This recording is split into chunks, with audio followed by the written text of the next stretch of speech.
Welcome to New Day Foundation for Families virtual workshop series. I'm Kim Adams. This workshop will help give you the tools and resources we all need to live well. It's information that will breathe life and hope into challenging situations. And while we did design it with cancer patients in mind, we think this information will be useful to everyone. Thank you so much for joining us. Let's get started.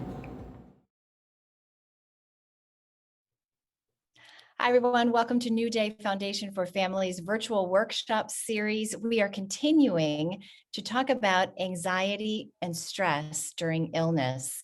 If you didn't see part one, it would be really helpful for you to watch that video first and then move to this one. In the first video, we were talking about some of the emotions that come with a chronic illness or caring for someone with a chronic illness, and that stress and anxiety that continues to build unless you are aware of your emotions and you start to deal with them. So I task you with coming up with a list of emotions that you are feeling, and hopefully you've moved to the next step, which is validating those feelings and knowing that it's okay to feel those. And I want to bring back in Judith Persley and talk about, okay, we've got all these emotions. We know what they are. We know it's okay to have them, but I don't want them. How do I get rid of them? And so let's continue the conversation with Judy about what we do now that we know what's going on, but how do we start to feel better? Yeah, great question. Well, I'll clarify, we don't get rid of them. That's for sure. We learn how to live with them. Like you said, that awareness and the validation already is a first step of being more okay with what's going on. Grief, sadness, frustration, fear. It's not always the case, and certainly it's oversimplified, and I don't want to do that. However, it is true that when we say, hey, I'm a human being, it's okay that I feel this way, it does provide already some level of relief in many cases. But today, in part two here, we're going to talk about some concrete tools and strategies to help you manage some of these emotions, help you stay out of the weeds with some of these emotions, just overall better cope with the stressors that life brings us, and certainly the stressors that having an illness or loving or caring for somebody with an illness brings upon us. So, number one out of 7 things I'm going to cover is breathing relaxation exercise or breathing exercises. It's been covered in some of our other videos, actually. Some of our guests have talked about breathing exercises. And no surprise, it is a very good tool. It's a very portable tool. You can use it on the fly, and we also, and I'll talk about this, use it proactively to actually strengthen our ability to calm down, to center ourselves. It's talked about a lot in our society for good reason. There is science behind it. Without getting too scientific, which I really can't anyway, I'll always stay in layman's terms. But we have a fight or flight system that gets turned on and turned up, and causes us to feel as though there's imminent danger, which means a lot of things are happening physically for us. And this is not necessarily a good feeling when imminent danger isn't present, not the imminent danger the system is prepared to respond to.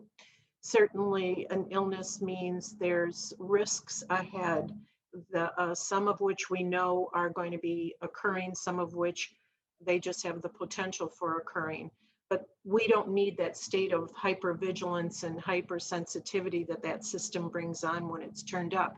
So we want to counteract that by turning it down or turning it off. And what we do know, thank goodness, what science does understand is being anxious is not compatible with deep, slow breaths. Being anxious, and this is the emotion we're really talking about here when it comes to breathing relaxation, Being anxious is more compatible with more shallow and more frequent breathing, more rapid breathing. So we can actually uh, begin the process of reversing the anxiousness by slowing our breathing and deepening our breathing. We can do that in a reactive, and I will talk about what that looks like, what a breathing, exercise looks like more specifically in more detail. But I want to mention this, that there is the reactive type of breathing exercise or breathing strategy, but there's also a proactive strategy, which means we practice it, we do it, not necessarily in times of high stress to relieve ourselves from the stress or lessen the stress, but to actually practice and grow in our ability to breathe and relax, so that when we want to use the tool, the breathing relaxation, to help ourselves in a situation when we're more elevated with anxiousness, our body knows what to do. Our neural pathways have been established in this area, and our mind-body pathways or communication is also stronger, and we can better perform, or the breathing relaxation will have better impact when we do want to call upon it to help ourselves out in a situation. So again, we've got proactive breathing relaxation, so stuff that we do, just like going to the gym. I have a friend of mine who is on a rowing team, but she goes to the gym to strengthen muscles and do certain things. She's not rowing at the gym. She's actually not usually on a rowing machine at the gym. She's doing other things that helps the performance in certain muscle groups that she knows she wants to target. So that's a proactive thing she's doing so that she's a better rower. Then when she gets in the boat and she's rowing, now that's rowing. So we've got the proactive breathing relaxation technique or exercise, and we've got the reactive when we're in the moment. So what is nice about breathing relaxation in terms of practicing is it doesn't take long, but it does take discipline to fit it in your day. And usually what I recommend with clients is that they target and try to achieve 2 exercises per day, daily, consistently. I don't care how you start out. I don't care if you forget for 10 days in a row. I'm not going to judge you. That's what I always tell my clients. But you do want to get to where you're doing it every day, twice a day. So that would be the discipline. The exercise itself, I'll just demonstrate it. Most versions of this are just perfectly fine.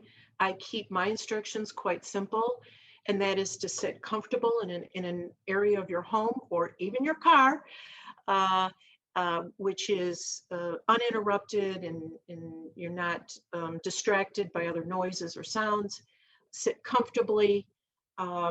Ideally, your eyes are closed. Do not do this while you're driving, and I'm not just doing that to be funny. I've had some clients that have said, oh yeah, I'm doing it. I usually do it while I'm driving to and from work. Well, there's a lot of distractions. We don't want to do it while we're driving. If you have to do it while you're driving as a reactive tool, go for it, but don't close your eyes. So do it in an area where you're not going to be interrupted or distracted. Ideally, you close your eyes and you take a deep breath through your nose. You exhale through your mouth slowly. That's the exercise.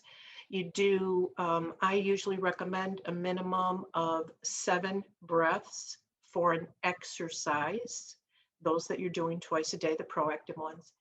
And that would be a breathing relaxation exercise. So a deep breath through the nose and exhale slowly through the mouth.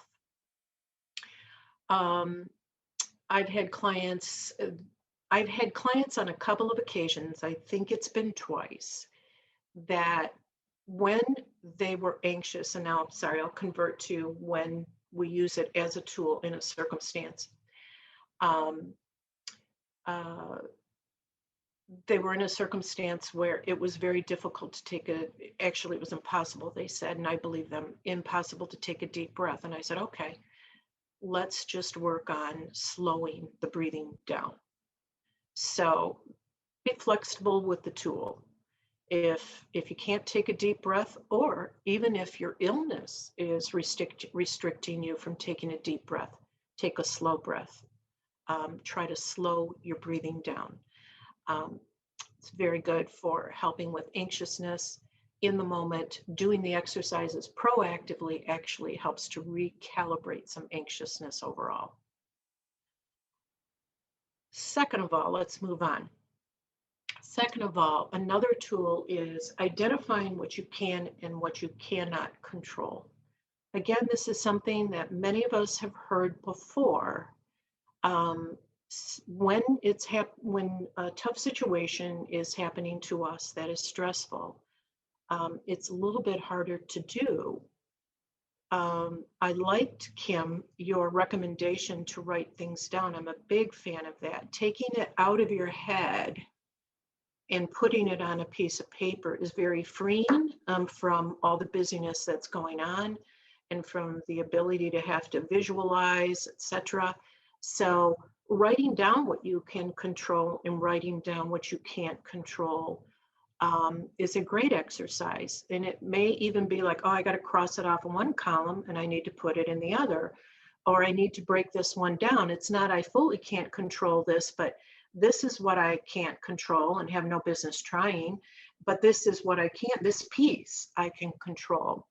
I hope you find yourself doing that, because that's usually how it works. It's not just big chunks of I can control this and I can't control my illness, but I can control my reaction to it. That's true, but it's oversimplified. What else can you control? What can't you control that you need to be aware of? It's a disaster trying to control something that is not controllable, trying to control other people, trying to control other people's behavior, circumstances, many things and circumstantially cannot be controlled. Having an awareness of that so that, you're not blindly trying to control something, that when you pause and with a piece of paper, go, oh, why am I trying to control that? I had a friend of mine actually talk about this lady who's going, her husband is ill and she was in Benson's. And she said, this lady in front of me was so rude to the staff. And and she was talking about how it was upsetting her. And I didn't say this because I didn't know how to say it in a way that was kind, or it wouldn't come off as not being kind, or would come off as being kind. So I didn't say anything in the moment. But I thought later, oh, you were busying yourself and getting aggravated over a situation you couldn't control. Which brings me to a technique called bring your fences in. Bring your fences in around what you can control. And everything else needs to be outside of that fence.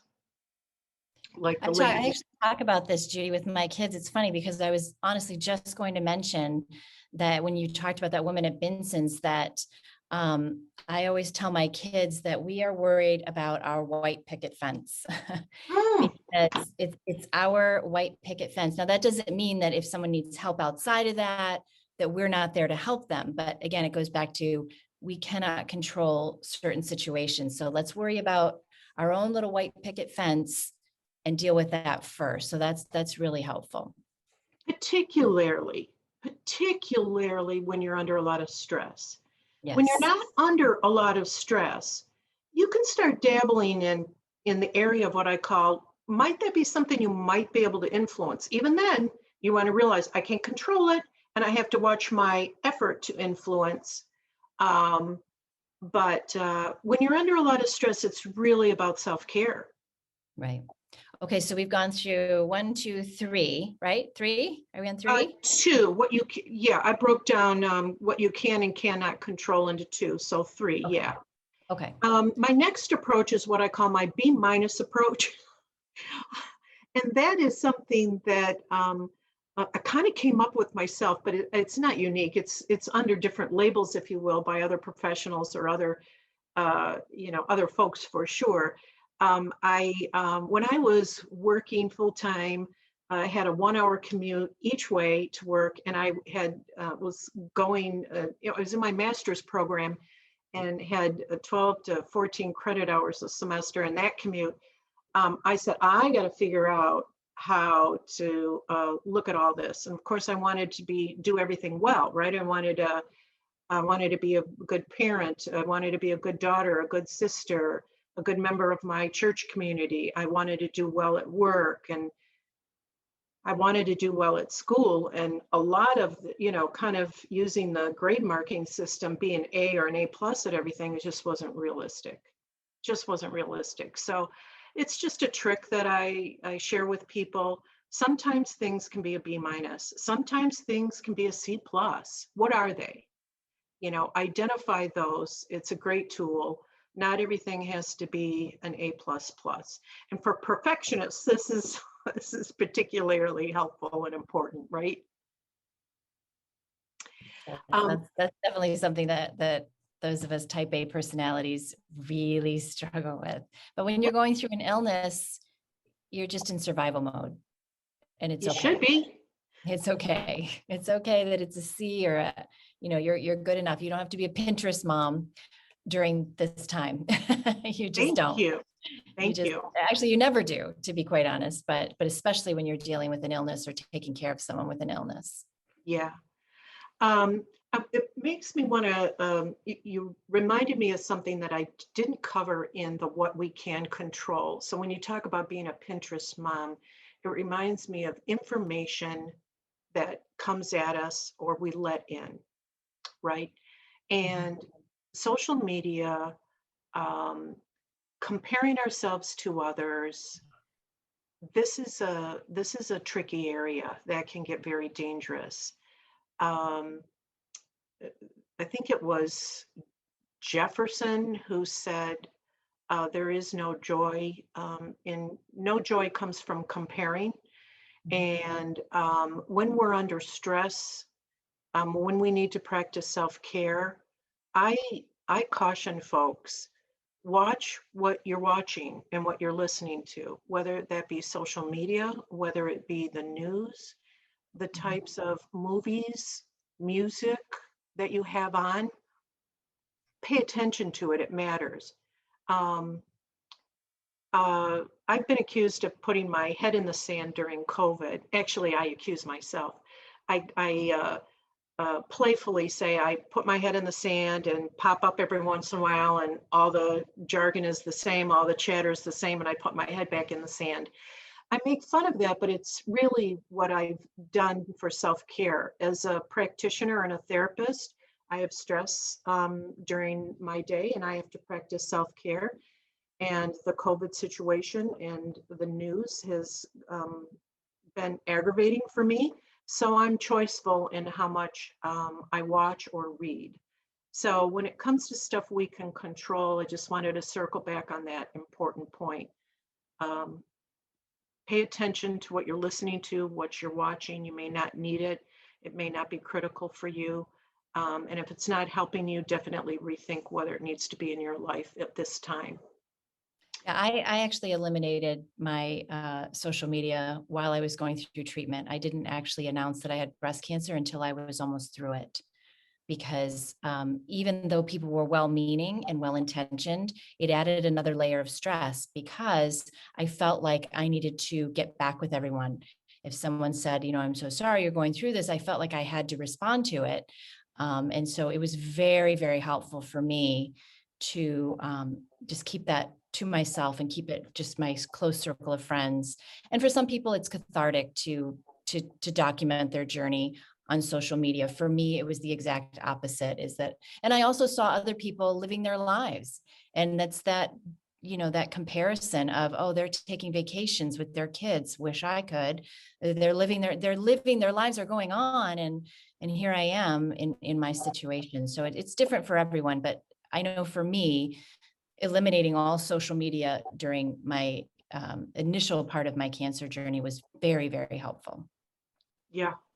And I'm glad you shared that because you're absolutely right. What's good for me may not be good for you, but you identified it. You saw like, this is not going to be good for me. I am compelled to answer back. That's just going to be too much. So this is a better way to handle it. Good for you.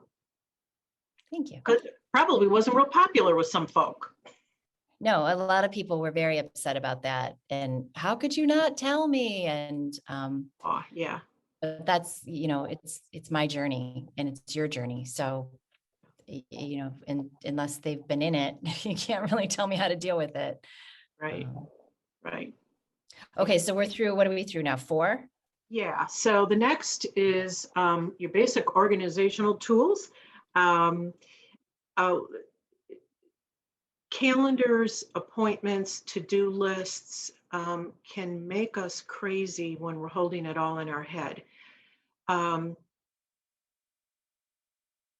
there are people in my life I highly respect and they're highly intelligent. Um, and yet they have shared with me how some point in their life they realized that they weren't organized enough from a tool standpoint, from a calendar standpoint, or from a writing down notes standpoint, or this type of thing. And it's really applicable for all of us. And the more stress that we're under, the more that we got to look at those tools. And they're not fancy tools. Unfortunately, we all can't have a personal assistant. So if you can, good for you.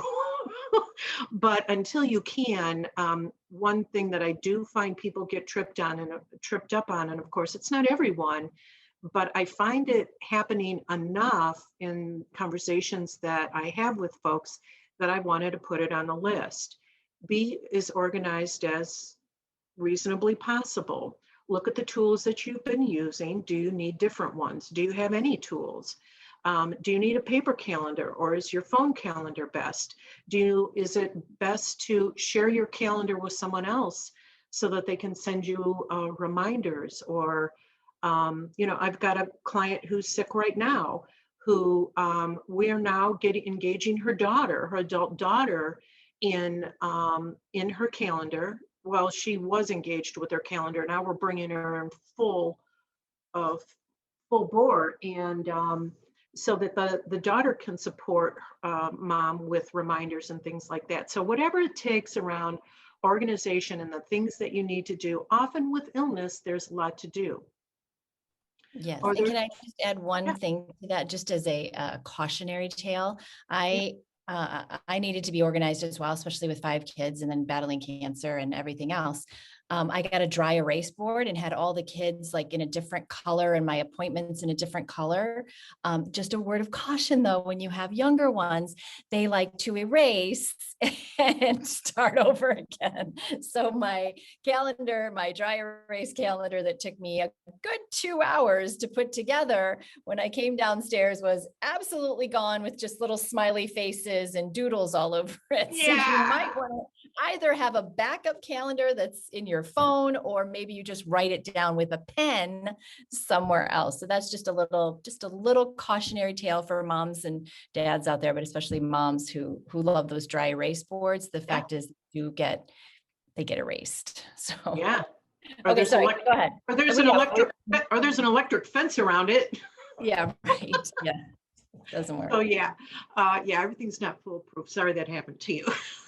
So, take a new lens at what you have to support yourself. Use folks that are willing to do that. If someone else has, ask people what they do. I've done that and looked at what they've done. So whatever it can to help you more organized and take stuff out of your head. I liken it to having all these apps open in your phone that's draining your phone battery. I'm not sure if that's actually true, but let's just say it is true. That's what it's like in our head. So if you're trying to hold everything in your head, whether it be I have to get, Bob new soccer shoes, or I've got a, chemo appointment, find ways to get it written down so it stays out of your head, and then you can let go of it. And you just have to refer to your organizational tools. Next, engage support. um, this may be easy for some, difficult for others, either to accept help. Some folks, unfortunately, don't have a lot of support around, and that's just a truth and a reality for some folks. um, Support can be, ministers from a church, even a church you don't attend. I have seen ministers be helpful in the community, whether or not you attend a church or are a member of that church. Support organizations like New Day Foundation for Families is absolutely a great example. Gilda's House and other links. There's a whole page on New Day for areas and organizations that provide support. There are support groups. There are neighbors that are often willing to help, family members and friends that are willing to help. And of course, there are professionals. And we talked about in part one of this workshop about using a therapist. And I'll just pause on that for a moment and kind of talk about that. You know, that can be both a blessing and a curse when you think of adding something more to your schedule, right? So I would say this about that. You're right. It does take something, it does put something more into your schedule to go see a therapist. But here's the thing. Many times when I've worked with people, they were in similar circumstances where finding the time was very difficult. And when things just got so much, they made the time because they were at a breaking point. And they were so happy that they came in, and not just to see me. This is for, you know, most therapists experience. So there can be benefits that transcend the hour that you take to see a therapist. Number two, you can now more easily see a therapist virtually, and you don't have the commute and the driving time. So it really adds another layer of convenience. Three, New Day Foundation has partnered with a group of therapists, of which I am included in that group, but there are several others. And information is all on the New Day website, and I'm sure the link will be posted for you to access.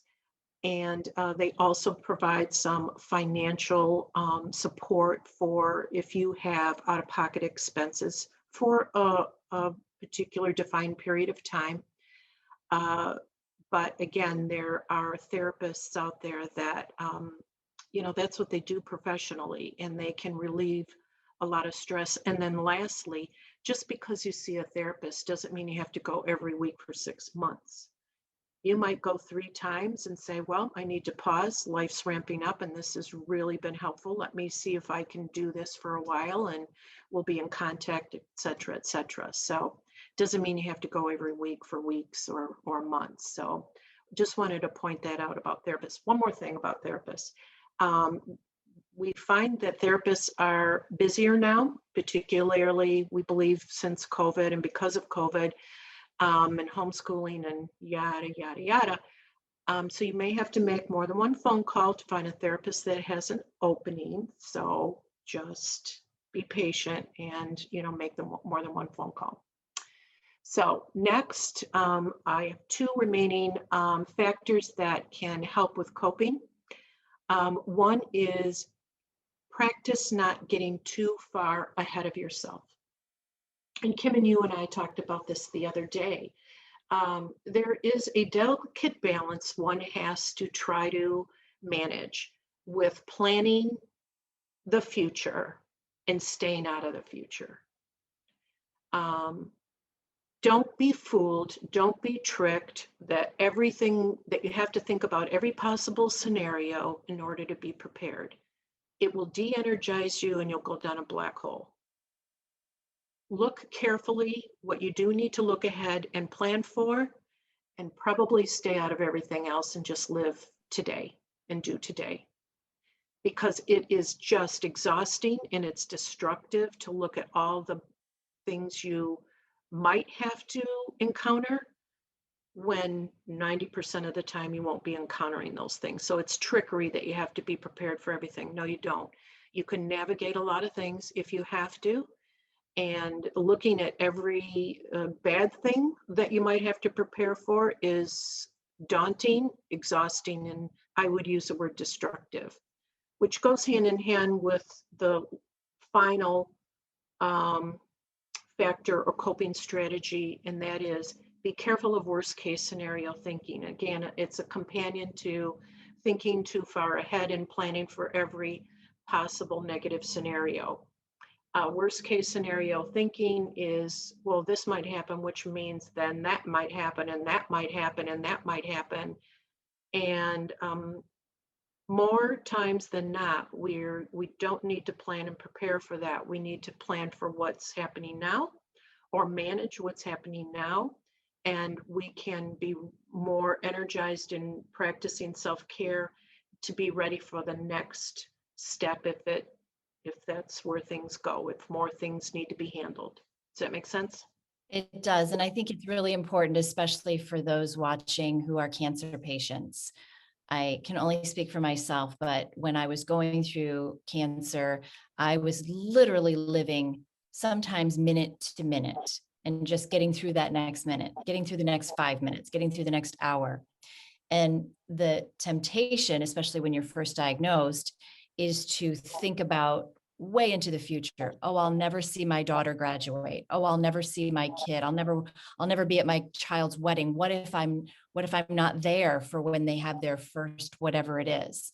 And it's very easy to just let yourself go there. But what I learned is that I don't have to explore every thought that pops into my head. I don't have to. It may pop in there. It's natural. Obviously, when you're first diagnosed, you start thinking about, what if I'm not there for my kids? What if I miss their graduation? What if? But you don't have to think that through and create that visual in your head. It's just a story you're creating yourself.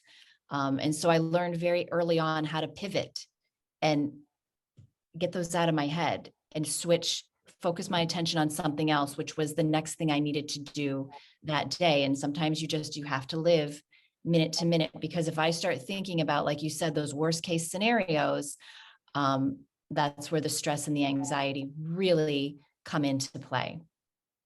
Yeah, I call it trickery. It seems to make sense to plan, but that's a trick. And I don't mean like you're trying to trick yourself, Right. but it's not true. You don't need to be on the ready for every possible scenario. It's not even possible. So it's ramping up and distracting you from needing to take care of yourself in the moment. That's enough. And I Yeah. also like what you're inferring or actually directly saying. We do need to be aware of our thoughts. Our thoughts drive how we feel. So managing our thoughts, just because it pops in your head doesn't mean you need to follow it. As a matter of fact, it may be very much the opposite. It may be, that's not a good thing to think about today, or that's not going to be healthy or helpful. It's just not going to be good for me. So I really like that point that you're bringing out. Excellent point. Thank you. And before we wrap up, I just want to bring in one more thing, and that is the stress and anxiety that we absorb from others. And unfortunately, some people have to be removed from your life when you're going through illness. At least it was in my experience. I called it kind of a natural attrition of my friends and people in my life, because their negative energy and their stress and anxiety, I would absorb it. And it was difficult, but there were certain people that I just knew it wasn't healthy for me to be around at the time, because they just, I was absorbing their emotions. So is that something that you find, where sometimes you have to be very conscious, especially when you're going through a chronic illness, of the people that you 100%. surround yourself with? 100%. And what people will report is, um, if it was an illness or a stressful time that is in their past, how much they keep that practice up, because they have a better appreciation for self-care. Many of us weren't taught good self-care, good self-care, and sometimes equate it or merge it with being selfish. And I always emphasize, the better self-care that I practice improves who I am as a human being. So let's just say I let those people in my life, I keep them in my life with a regularity that's not healthy for me. it's going to affect my emotional stability. Then what's going to happen? It's probably not going to work well for that relationship and other things that I'm doing in life. So it's not about how many friends you have, it's about the quality of the relationships. So if the quality is not what you need it to be, particularly when you're undergoing the stress of an illness or the stress of any other life condition or the stress of having a loved one who's ill, you do want to practice self-care, and that includes setting boundaries with folks. I knew someone who said, I've got a friend, she's great, she's well intended, she will get on my last nerve. So now that I'm, battling cancer, um, she's going to go to voicemail, and then I'm going to decide later whether it's a good time for us to talk, because I'm going to get her energy off of her voicemail message, and it'll be a good clue, and that's just going to direct whether now's a good time or not a good time. So there's a lot of ways of doing it. It can be they're not good for me, and that's that. And it may be how much time, what I share, what I let them into my life about, what I give of myself. That's what boundaries and people are talking about. Where you let more of you or let more of them in. And that is your job and actually your responsibility. Um, and if other people don't like it, I would say they're probably just not educated about it, because it makes us better people and it makes us be in healthier relationships. Well, thank you so much. These are all 7 excellent, excellent ways to help reduce stress and anxiety. We appreciate you so much. As Judy said, that we have so many resources for you here at New Day Foundation for Families. You can go to foundationforfamilies.org. We have partnered with several therapists to get you the help that you need. As Judy said, it's not a lifetime commitment. Maybe you just need a couple of times to talk to someone outside of your circle of influence, and someone who is just looking at your situation with professional eyes and unbiased eyes as well, which helps. I know when I was going through treatment, that helped me as well. So we have those resources for you, and I do hope that you take advantage of them. Thank you so much again, Judy, for joining us. We also want to thank Comerica, as always, for sponsoring our virtual workshop series. Have a great day.